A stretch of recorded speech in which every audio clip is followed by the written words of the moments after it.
This edition sees us welcoming the newest member of our panel, Tapachino, giving us her healing perspective. We will talk about the new Blizzard Legion app and the new dungeon content.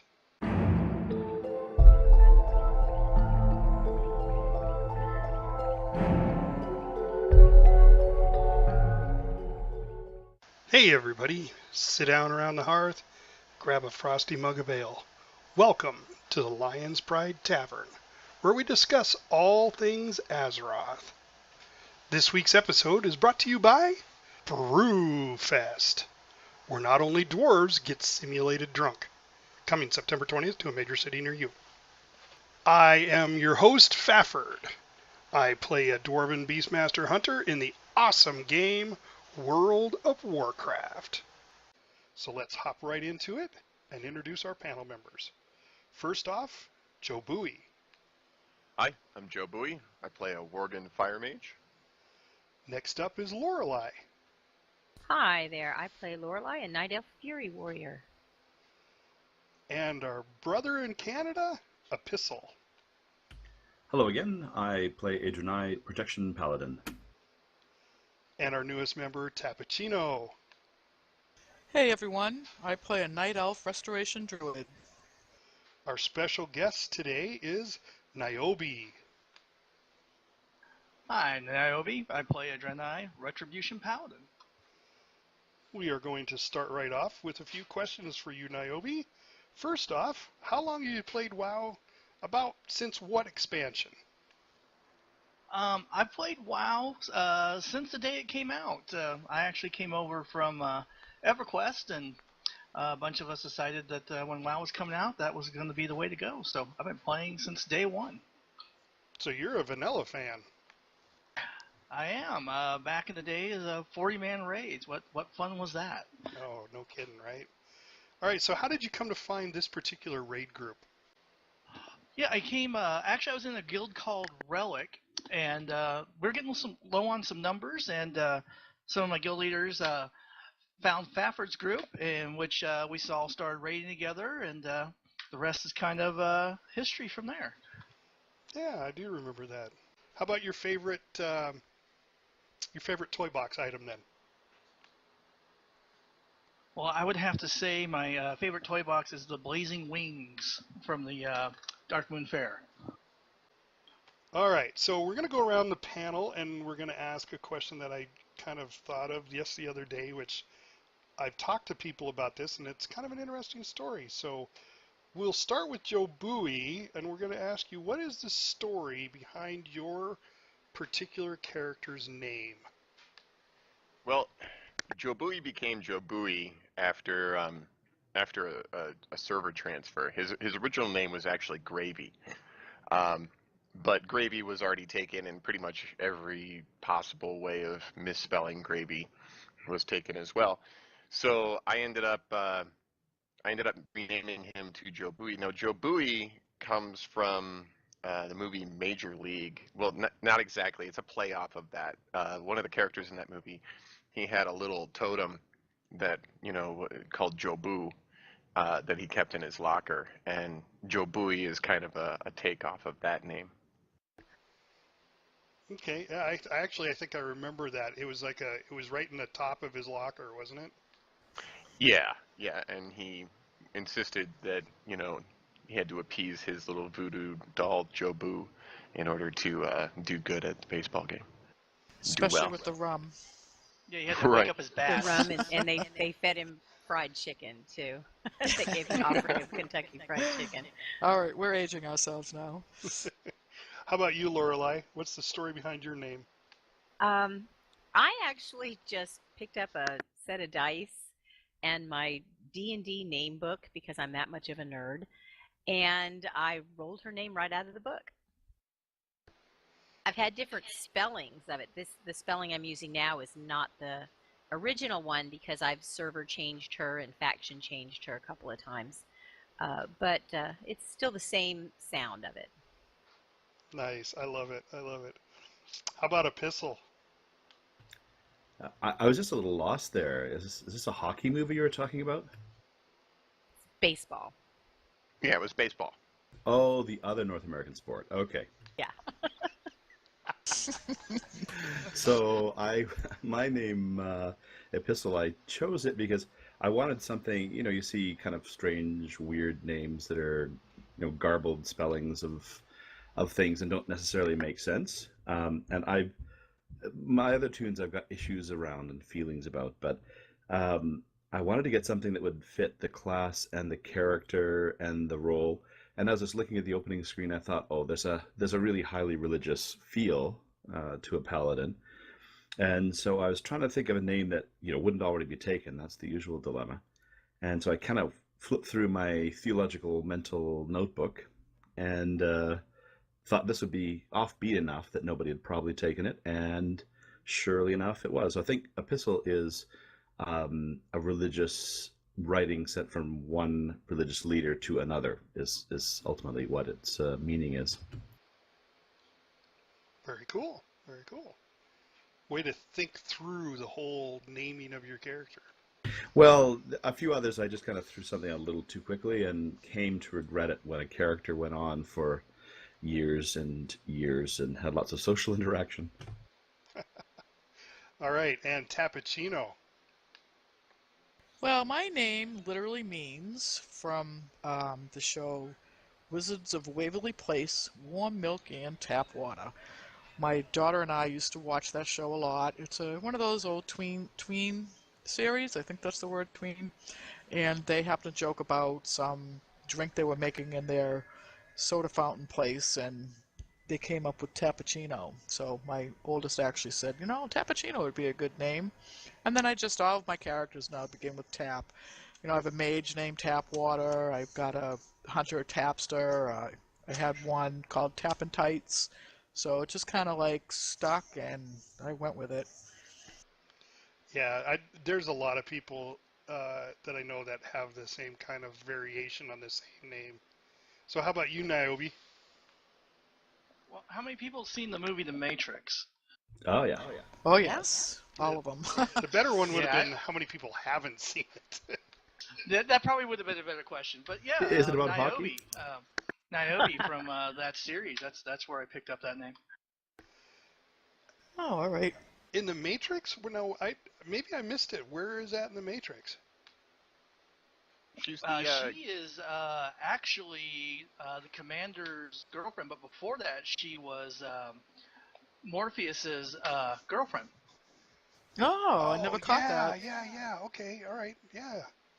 And, I figured, Rhett Paladin, kicks butt. She kicked butt. There you go. Perfect fit. Oh, by the way, Tapachino is the only Tapachino in all the realms and all the servers. I have not yet come across that name anywhere else. Very original, nice, yeah. So mine, Fafford, actually came from the new one, Mythology, by the author Fritz Lieber. He had a series out called Fafford and the Grey Mouser. Now, Fafford in his book was not spelled the way I spell it, but that's because, as with most spellings, they're already taken. Fafford was one of the two characters in his book that they got together. One was a barbarian warrior, and the other one was a rogue thief that they just got together, and it was, I think there were 7 books in their series, but it was like a Dungeons and Dragons, Conan the Barbarian adventure series. It was really good. That's where I got my name.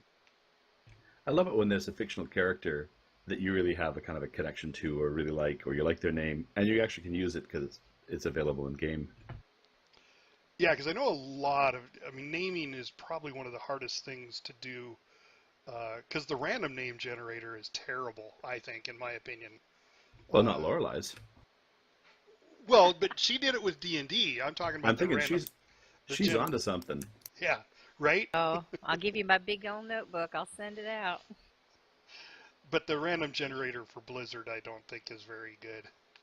Yeah. I'm not certain it's actually random. I think it just has like a set list and like pops up. Because I hitting it, I've seen the same names pop up more than once. Well, maybe it's random within the list. Yeah, maybe. That could be. Well, I do know that they have a list names that you cannot use that they have already pre-blocked. Typically famous names, they actually have blocked out several, how do you want to put that, the bad word names. That's why you never see those. You may see a variation spelling, but it won't last for very long before it goes away. That makes sense. Yeah, it's like a banning list that they have.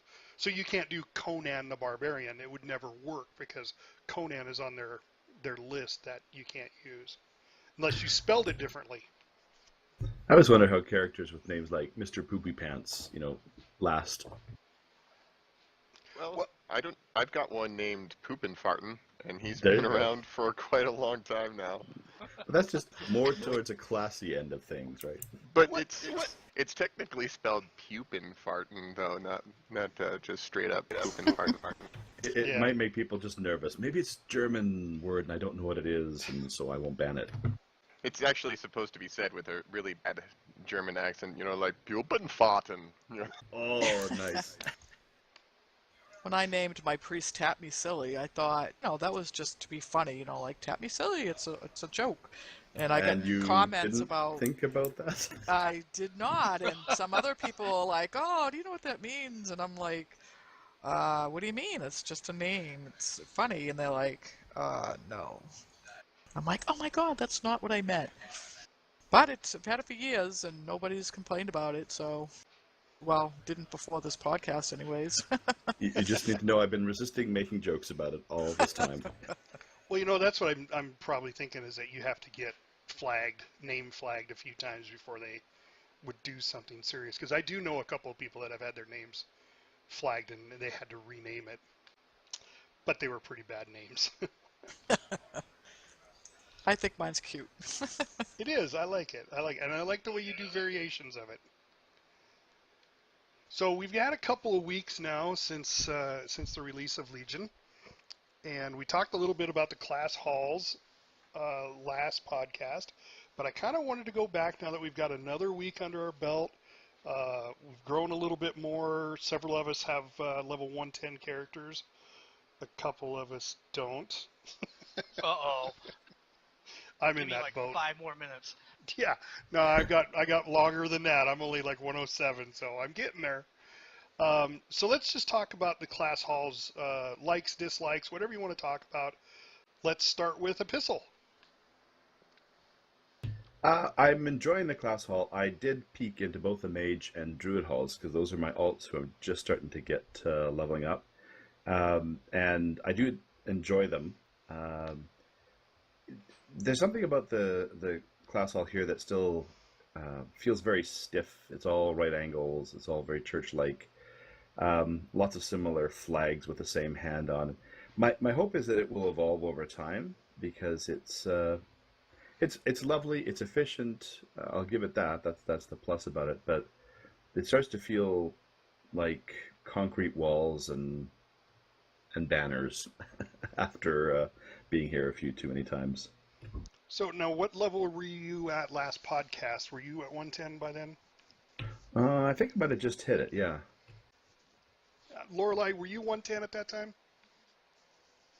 I think I was really close, but I don't think I'd hit 110 just on that Sunday. So what have you seen with your class hall? Any changes? Anything going on? No, I mean I feel like Epistle. I mean I think mine's because it's also just very stark. I mean you can see the beginning of it when you go into Halls of Valor. There's not much to it. I tend not to go there unless I check on missions, and I'd really like to have a reason to go back there more just to see a fight in the hall with the other dead people and just see a little action. I'd like some movement, something that makes it feel like more than the garrison. Okay, yeah.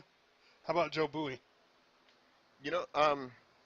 I don't think there's much of anything that changes in my class hall, really, and I haven't noticed anything new in it really. I have been enjoying. I've gotten a couple of the research notes, and I've been, you can open this big book and see what's inside the book, or read stories about or some information about the artifact weapons. Um, but it's I don't know. I go to it constantly, but that's because I use it as a transportation hub. So I'm always going back there to get to different zones for things like world quests and stuff. Right, gotcha. Yeah. Now you were saying that you had another tune that you did a second class haul on with the your hunter. Yeah, I did Hunter, and I've also done Demon Hunter, and I did my Death Knight. And I checked out, their class halls. Now, the Death Knight, of course, is the same place that it always has been for Death Knight. There's just some new stuff in it. I really liked the Demon Hunter.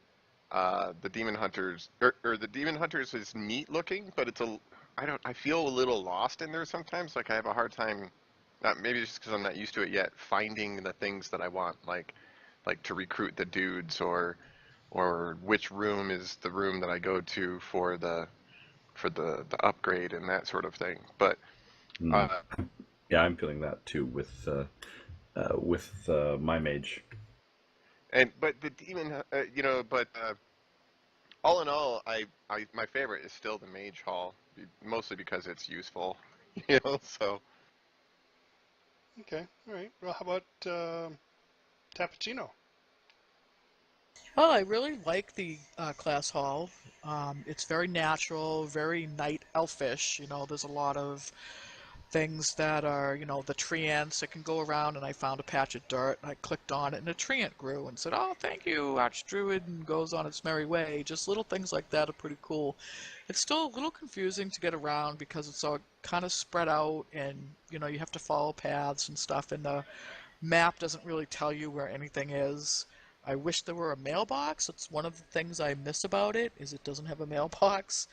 Um, but other than that, I really enjoy it. I like the followers. The map there where you can assign followers.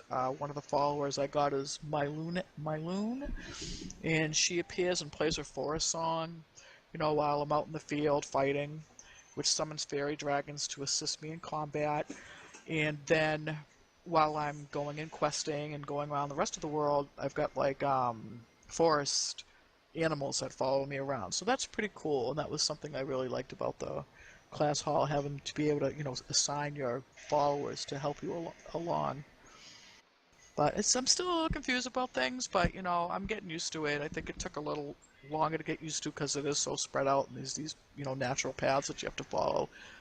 But it's pretty neat. I really like it. Cool. Niobe.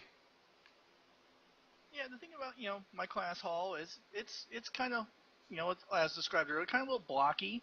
I mean, it's cool for what it does, but if they want people to spend any real time in there, actually in a lot of ways, if it was more like a garrison, I know we're all used to garrisons, and those are really cool things. You do crafting and stuff in there, but just some basic stuff like Tapachino said, mailbox.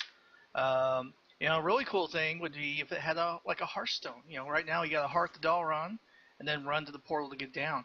So that would be kind of a cool thing too. All right.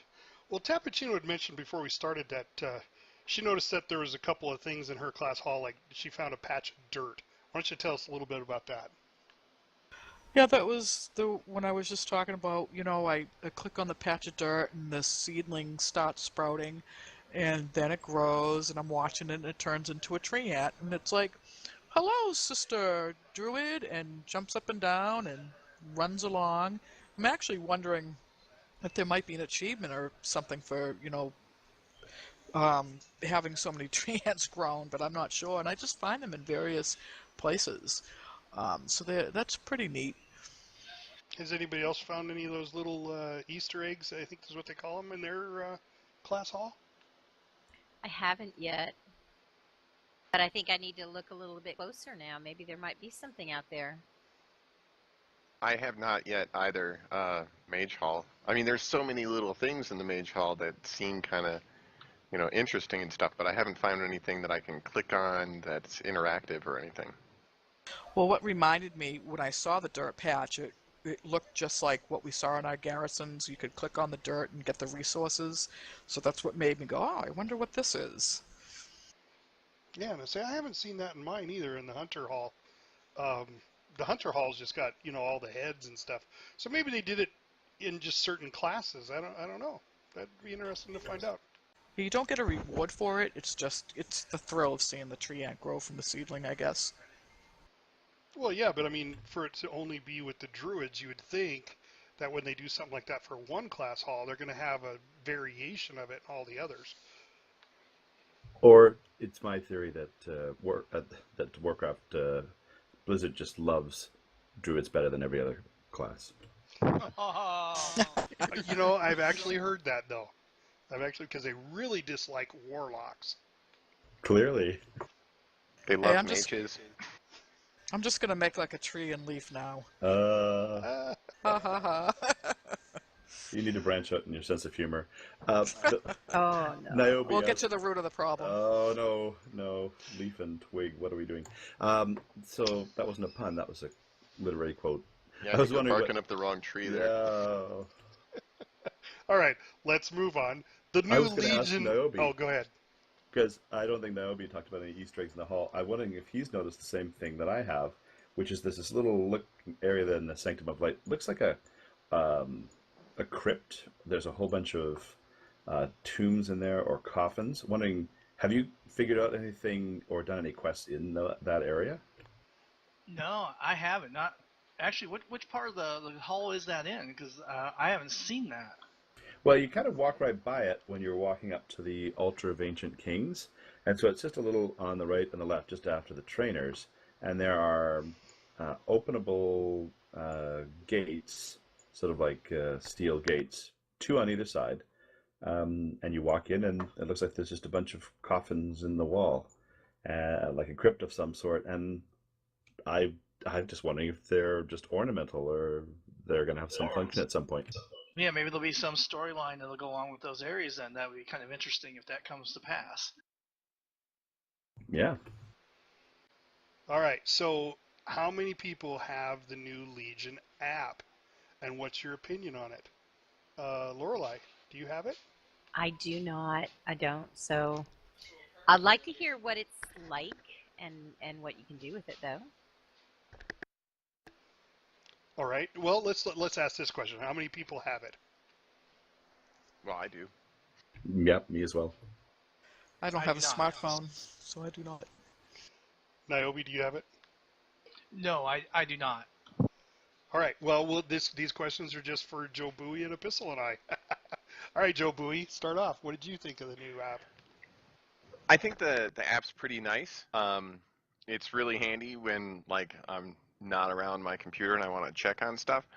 I know you can change out missions in it, but I don't usually use it for that. I will accept missions, like ones that have been completed, but I don't usually send them out because I use like a mission manager to get my missions at better chances and stuff. I don't know if that's cheating or not for some people, but I like the add-on for that. So the thing I use it most for is checking out the world quests and seeing what is available as far as world quests that I can go do when I get back to my computer.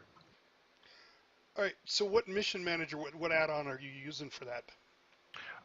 Garrison Mission Manager has been updated to include class hall management as well.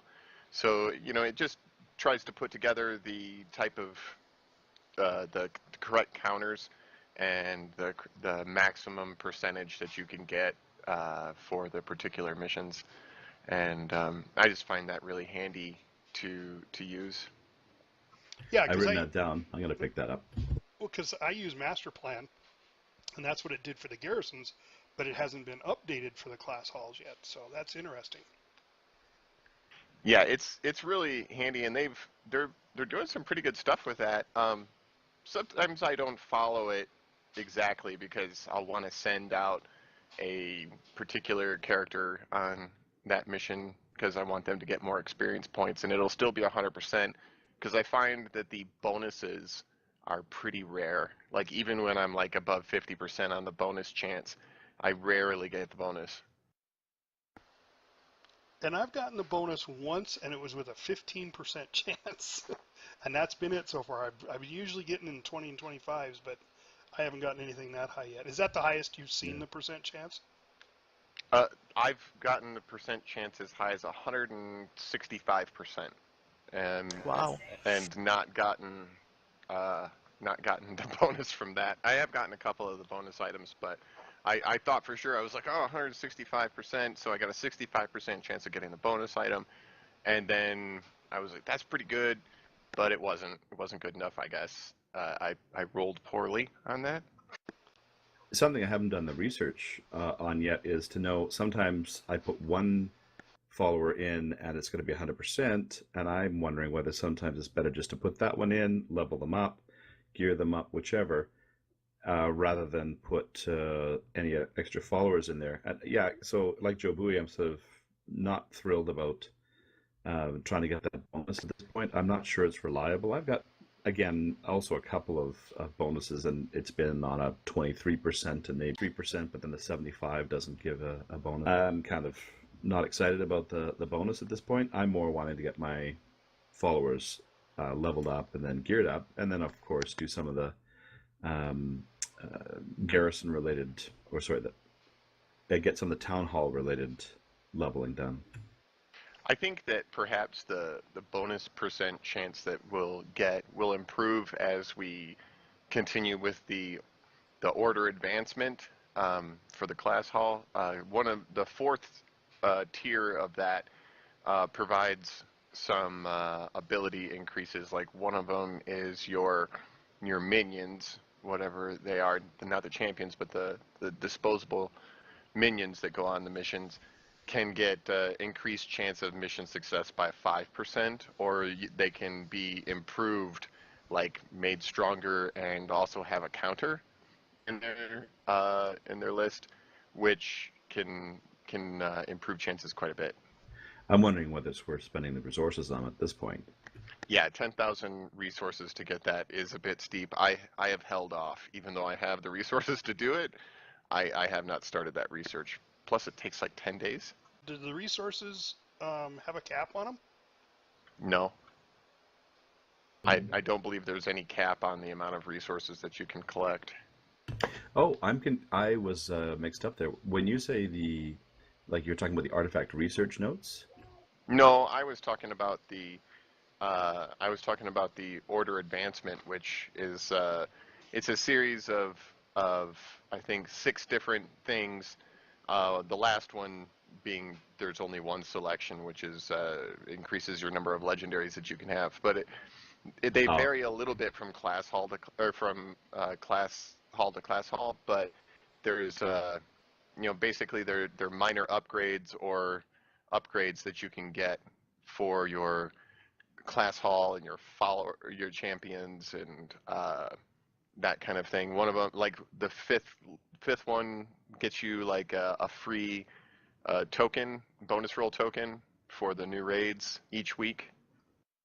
Oh, that'll be helpful. Yeah, I'm looking at that right now. I'm almost finished my 3rd one, but have you actually moved beyond that? Yeah, well, I have the 4th one unlocked, but I have not started the research on that one because it costs 10,000 class resources, so I just haven't. I have a little over that, but I didn't want to get myself down to almost none in case I wanted to spend some on a piece of gear or on something else or a mission. Yeah, and I can see going to the 4th level with 10,000 just to bonus the followers doesn't seem worthwhile right now. I would be beyond broke if I tried that though anyway. Well, has anybody else gotten higher than 65% on a bonus roll? No, I think the highest Not I've yet. gotten is like 20. I did win one, and I was just surprised. So I don't actually pick the missions for the bonus rolls because the chances seem pretty slim. But I did get one. I think the highest, like I said, I've seen is like 20 or around there. Yeah, I think I'm right in there with you. The most I've seen so far is right around 20. Epistle, what's your opinion on the Legion app? I've been enjoying it. It gives me an opportunity to check in on missions when I'm sort of out at work during the day. So if I have a coffee break or something, I can pull it out and take a look. And that gives me something that I wouldn't be able to otherwise. But I do find it's a sort of I'll turn something in and then just send a few troops out. Um, like Jabui, I'm not sure I'd see if I want to really tailor and be specific to a mission, say it's part of a quest series. I don't think I'd mess around with it. But if I have a tune that's leveling and I want to level up all my followers, I think it'd be very useful for that. Yeah, and I see that's what I use mine for. Every time, the mission, 3-4 hours, whatever it is, it pops up on my phone, and I just go to it and I assign another mission really quick. I actually gained quite a bit of artifact power in just a few days because I wasn't logging into WoW. I was just using the app, and when I went in there, I had 1,400 artifact power to spend on my artifact on my weapon, and I was just like, wow, that really. But I mean, I would wake up at 3 o'clock in the morning when I heard it go off, and just blurry-eyed go over there and sign this guy, and these archers, and go, and then go back to sleep. Maybe I won't get a smartphone. Yeah. I have had enough time sleeping.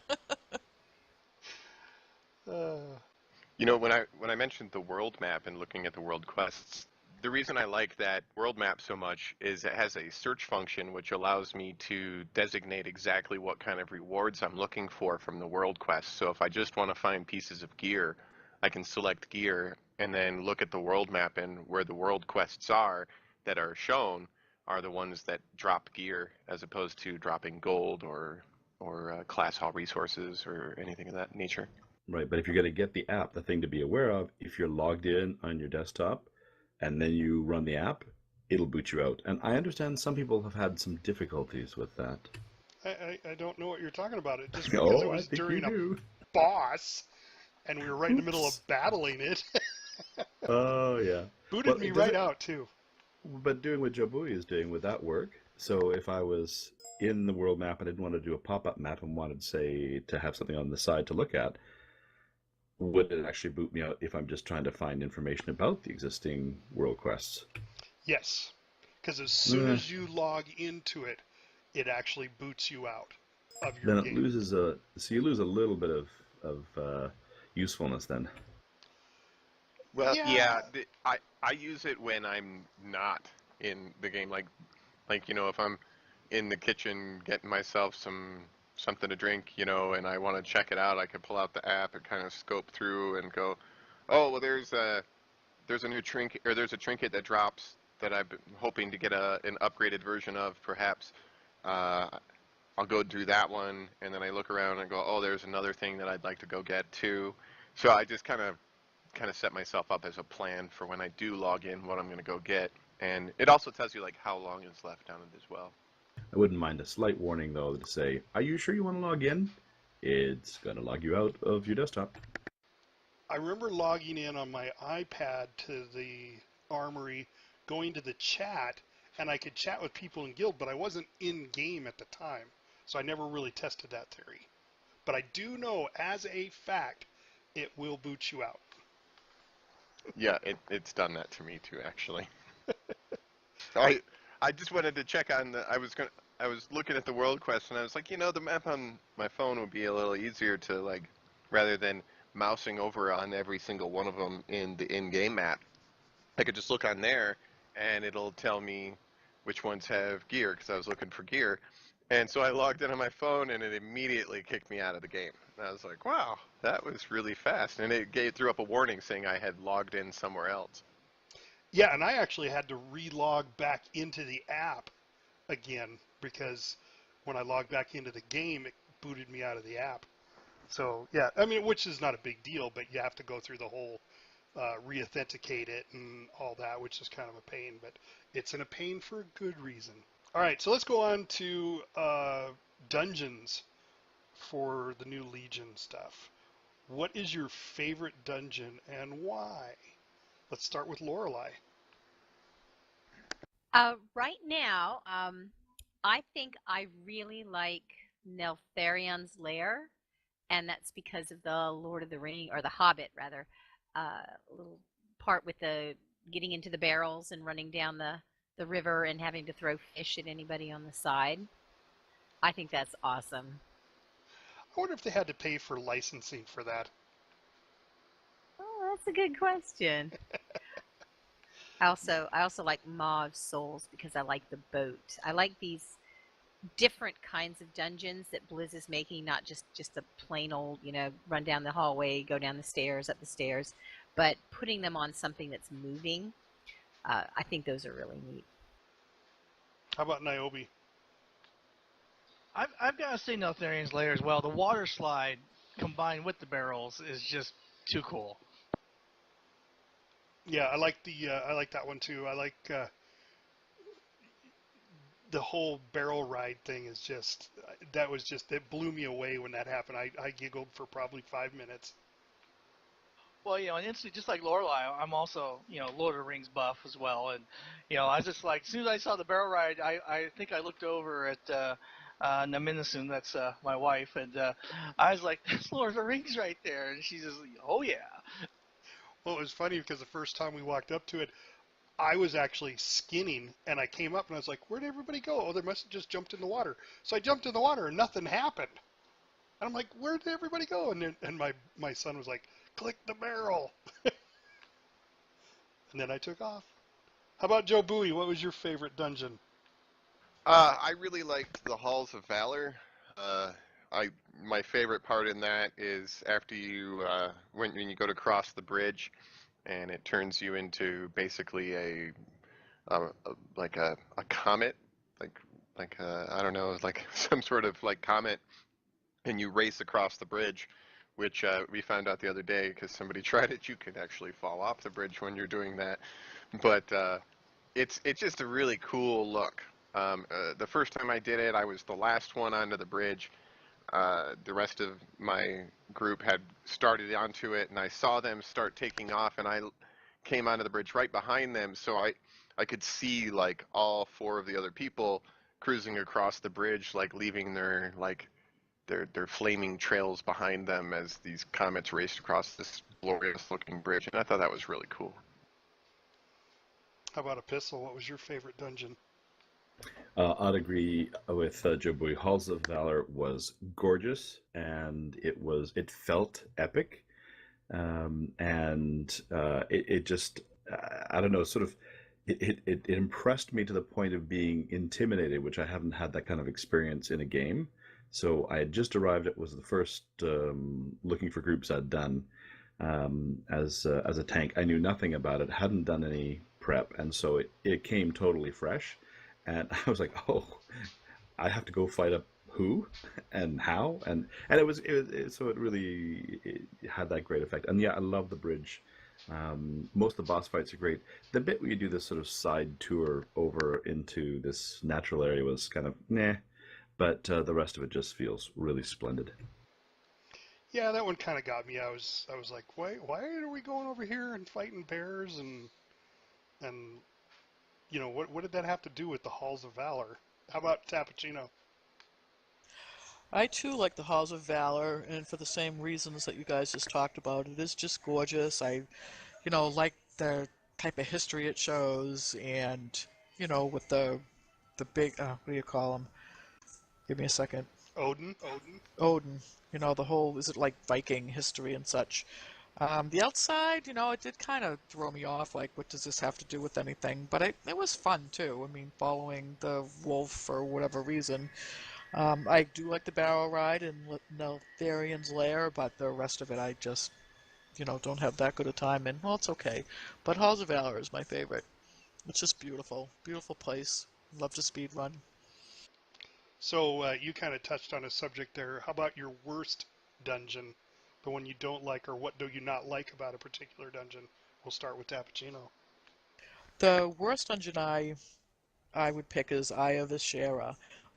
The worm fight just frustrates the heck out of me because right now I can't do a lot of healing and running, and there's just people are going in all different kinds of directions, and there's so much stuff. I don't mind the challenge of having, a lot of movement, a lot of, bombs and worms and ads and all that. It's just a little frustrating trying to heal it. So that's probably my worst. Or anything that has so much poison that, it gets ridiculous. Some of these places just have, like, way too much poison.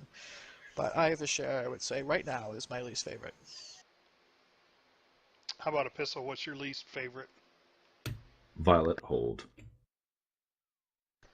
I loved it in when it was new, but it starts to feel like tedious make work. Take out a few ads coming in, take out a boss, take out a few ads coming in, take out the boss, and it feels too slow. I think that'll change as we get faster and the pace will pick up, but it drives me crazy. It feels like I'm doing one of those retro dungeon quests without as much reward. Do you think they threw the Violet Hold in there just because they needed another dungeon to do, or because it's in Dalaran? Well, maybe it's a both and, but I think it's good that they put new bosses in, and I like that element of it. But the sequencing of it is a little too predictable. A twist or two would have been helpful. I feel the same way as Epistle. I'm really disappointed in Violet Hold because it's just the same thing that it used to be. And I know there's a lot of people out there that are feeling the same way, that if they had done it, they should have changed it up and made it different and new. And I think it would have been more fun. Now it's just kind of like a grind. And it's like, I've been here before. It's just different people inside the prison, and that's all it is. Even something as simple as collapsing a platform or changing the basic parameters of the space would have gone a long way to give it a fresh feel. When I first saw it, I was like, oh yeah, I love Violet Hold, because it's a nostalgia, and the first time doing it was a lot of fun, but it can get old pretty quick. Yeah, even to the point where they still have the 4 switches on the walls to help you out with the mobs in between the bosses. I was just like, oh, really? Those are still here? Yeah, I've got to agree with everybody else. Yep. I mean, Vile Hold. It's just like they didn't do what they did with everything else with this expansion. They just, oh, okay, yeah, it's like almost feels like a filler, just like you said. Oh, we just need one more thing in here, and hey, let's just change out the mobs in Vile Hold, and we're not going to really change mechanics or anything else. How about Joe Bowie? I'm going to deviate from everybody else on this one. I don't like Darkheart Thicket very much. I mean, it's okay. It's just they make us travel a really long ways. It seems like going back and forth and twisting back and forth on the map to get to the final boss. All the bosses, they in that one they all look very similar. They have that red and black look. They've kind of decked them out so they all look kind of like the same theme, which isn't bad necessarily, but I guess I want it to be a little bit more varied or something. I understand it fits to the story behind Darkheart Thicket, but I just don't really like that one very much. Out of the ones that I've done so far, I can't exactly nail it down in what the real reason is, but there's just something about it that just, when it comes up, I'm like, oh, it's this one. And then I run through it, which is fine. I mean, it's an alright dungeon, but it's not my favorite. Go ahead, Lorelei. Oh, I was going to say, I think one thing overall about the dungeons that I've not been real happy with is that they seem to be just full of trash. And I was running some the other day, and we spent like 20 minutes just killing trash, and we still hadn't gotten to a boss yet. And that worries me about the raids. Is it going to be, just rooms and rooms and rooms of trash? To me, that's just it's boring, and I don't want this to be boring. I had a thought on that, and that is that I do think, I ran 2 heroics for the first time today, and I ended up with a few who were really well geared, and the damage they were putting out, meant that even on heroic, we moved really quickly, and it didn't feel as sluggish. So I'm wondering if some of this is just the hard slog at the front end. And as our gear, it gets up, that trash is going to start to disappear very quickly. Oh, I hope so. Yeah, I'm ever the optimist. I can't wait to raid, so hopefully it will be a little of everything. Yeah, I agree. I'm going to throw this last question out there as kind of an open forum discussion because not everybody here has hit 110. But what did you think about the 110 level zone Suramar? Joe Bowie, we'll start with you. I really like Suramar. I think the city's gorgeous and it's really well laid out and interesting looking. Um, it's pretty challenging because sometimes, as you're going through there, you always have to wear a disguise while you're running through the town. Otherwise, everything pretty much will aggro you, and it leaves a constant wariness. That's kind of nice when I'm going through there. I like to have to stay alert. Um, Although it has led to my death when I've had to step away from the computer, go AFK for a minute, and one of the characters that can see through your disguise wanders up, and then I come back and I'm laying on the ground dead. But the thing I like the zone a lot. The thing that I haven't liked about the zone is there is the progression through the zone as far as the questing goes is dependent upon how much reputation you've gained so far, and there is not enough reputation gained from the quests to get you even really close to the next set of quests. For an example, I've been going out and doing the world quests there, and I've been doing everything possible that I can do to get reputation with the Nighthold, and it's still not enough. I'm a week or two away, maybe a week or two away from getting that. They just aren't giving quite enough rep, I think, in there for me to be able to progress in the storyline, which, I don't, I'm pretty far along in it, but I think I need another 8,000 reputation just to unlock the next quest so I can, get further in the storyline there. And I wish I could just kind of go through the storyline at my own pace and not be gated by reputation gains. Yeah, that throttling back's always frustrating. I have a different take of the city, though. I agree, it's wonderful, and I love that there's an area that's dangerous and that's way beyond anything you can do. But as a tank, of course, my strategy is just to charge in. And most of the time, if I stay mounted, I'll be okay if I find a little corner to hide in. But today I was running through there and suddenly realized I didn't know what my exit strategy was, and I met a very quick demise. Because, costume? Why wear a costume? My strategy is usually to, if I get discovered, I try and go invisible before they completely annihilate me. Oddly, they didn't add that as a function for tanks. Kitty Prowl for the win. Yeah, That would Night be Elf's nice, got that yeah. advantage. Oh, Yeah, another druid advantage? I agree Although about the city being beautiful and it's fun. I was confused at first when I got in there and I saw people that I could attack and people that I couldn't attack, and I was expecting that to be my next quest center, and it wasn't. And so I was like, oh, what is this city about? But yeah, I didn't realize that we'd have to get more reputation in order to unlock more things. So that's good to know. I think it also means then that if you have some friends who can help you out, there's some gear, some 800 level gear that you might have a hankering to go and get. So you could always get a few friends, go in there, run the perimeter, and take out a boss or two, and get yourself geared up for heroics too. It's a pretty handy way to do that. It also has my favorite quest in the entire game as far as just fun, mindless entertainment. There's a quest in there, and it comes up as a world quest too, which I was really happy to see because I did the quest in just the regular storyline, and then later I hit it as a world quest, and it's essentially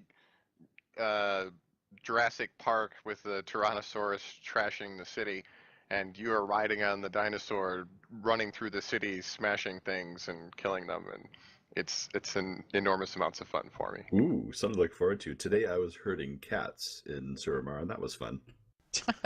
I haven't gotten into it too much. I just got Friendly Reputation, but I can't wait. It sounds like it's a lot of exciting things to do there. There's also a lot of I think, I don't know about all the other ones, but I know at least with tailoring, a lot of the tailoring quests took place, the later ones took place in Suramar. Well, just a fun fact: the fish quest, where you're hunting the fish into the river. I think back on our previous raids where we're always punting our marmots, and I'm sitting there thinking, when this quest came along, like all of our marmot punting has led to this moment. Of punting fish into the river. Yes, I like that one. So good practice with the marmot. Well, everybody, we've kind of reached our time, so I want to thank you all again. Niobe, thank you for being our special guest. You didn't want to sing a song or anything for us? No, I think you like your ratings the way they are, and if I ever sing anything, I don't want to be responsible. All right. Hey, everybody, thanks for coming, and we'll see you all next week. Thank you very much. Thanks for having me. If you like this podcast, throw us a like and subscribe to our channel. And please, leave comments or questions below. Maybe we'll answer them on the air next podcast. We are hosted on Podomatic.com. Our website is lionspridetavern.podomatic.com. Our podcast also airs on iTunes for Apple users, Google Play for Androids, and YouTube. Just search World of Warcraft Lions Pride Tavern podcast. See you next week, and thanks for listening.